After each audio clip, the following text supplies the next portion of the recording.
So we're heading off to retreat, at least many of us are.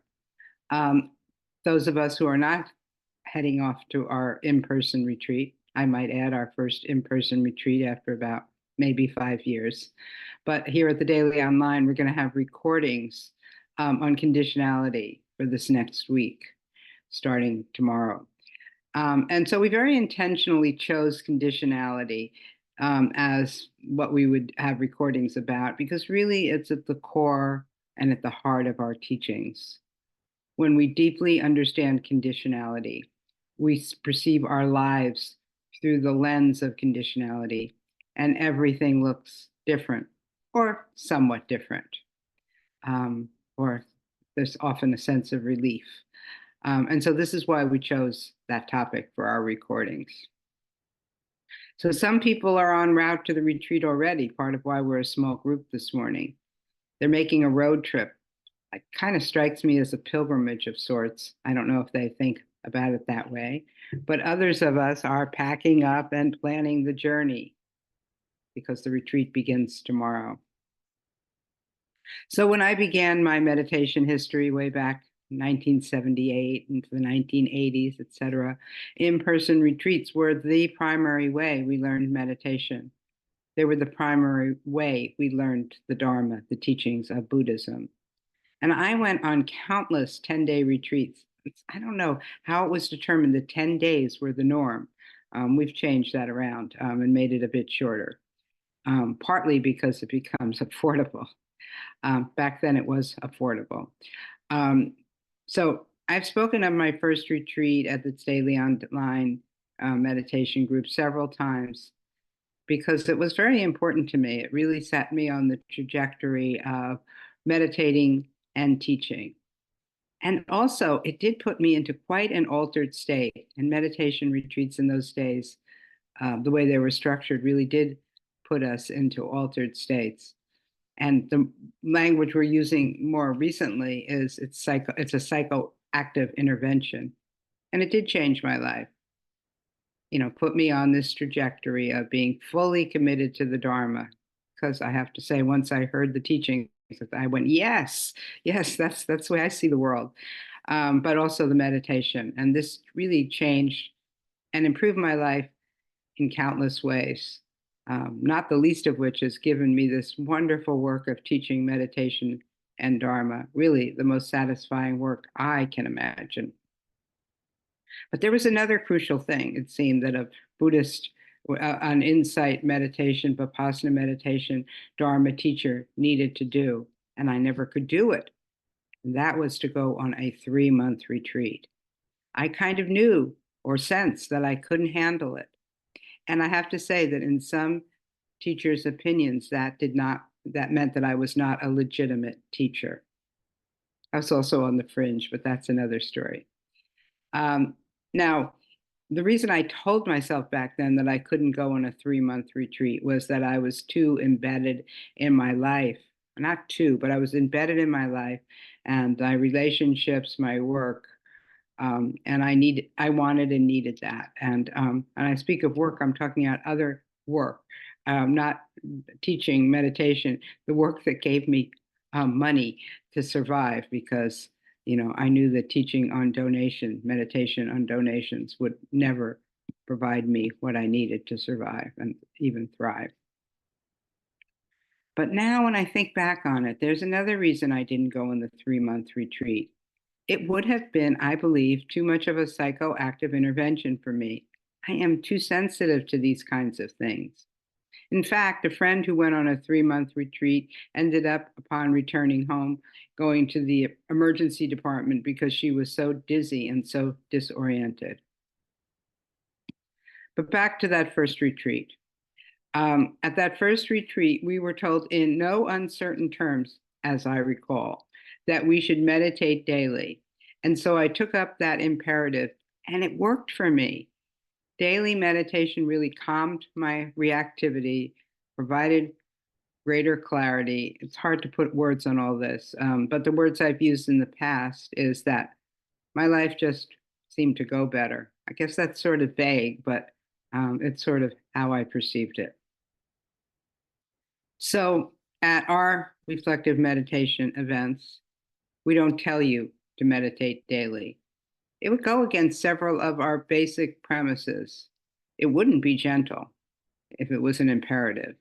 But more importantly, it would not honor each of your paths of development, which is a very important premise in reflective meditation. We don't know how you should best develop. You need to find that for yourself. And it would imply that we knew better how you should develop. But daily meditation, or mostly daily meditation, can change your life. It changed mine.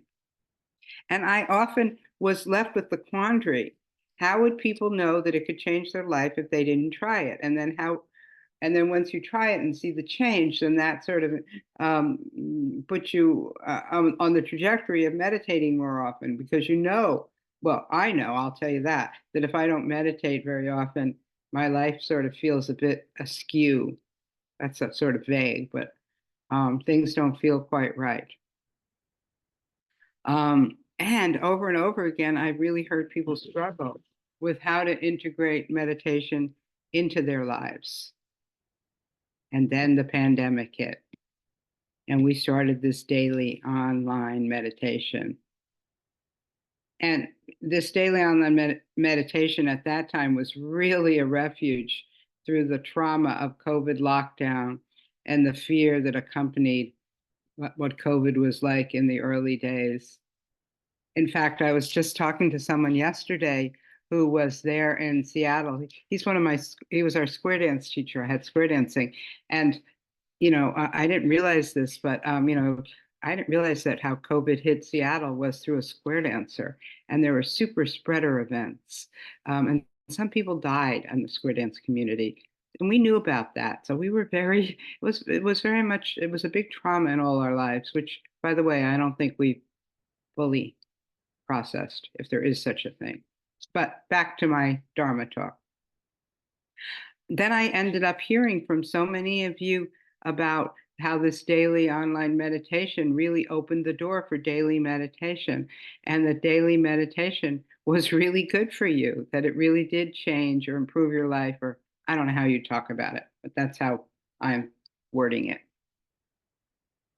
So back to going on retreat. Tomorrow, I am both excited and anxious. And I have come to understand or believe that these two emotions are interdependent. Oh, yes, my anxiety has its landing place. Will I have everything I need? Now that I'm an older person, I have treatments for various body parts, like my eyes and my teeth and my legs. So will I have everything I need? And then as a teacher, am I adequately prepared to give the Dharma talks and the teachings? But now I think of it, I was anxious about similar things when I was younger. So maybe this isn't all to do with aging or even teaching. So after countless retreats, I understood that at a deeper level, I was anxious because I knew that more intensive retreat practice would somehow change me, would somehow change things. And I didn't know how it would change me. I was walking into the unknown, and part of me had trepidation about that. The unknown, what's going to happen? But now when I reflect on this, isn't that the heart of what we're learning? How to walk into the unknown with some degree of composure and grace. And we take what we know, what we need, and learn to have some trust and confidence.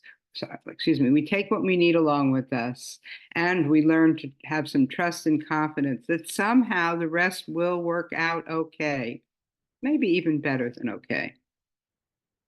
And that's where we're going to begin our teachings at the retreat tomorrow. I think we begin this teaching tomorrow, because the retreat is on the 5 strengths, and the first of which of the 5 is often stated as confidence and trust.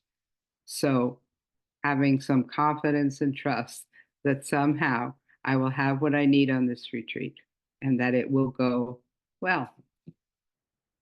And equally, I hope that the teachings on conditionality that you will be hearing from the recordings will benefit you. And I also hope that you'll continue to attend our daily online meditation and that, meditating most days and reflecting will benefit you, and that will bring you back again and again.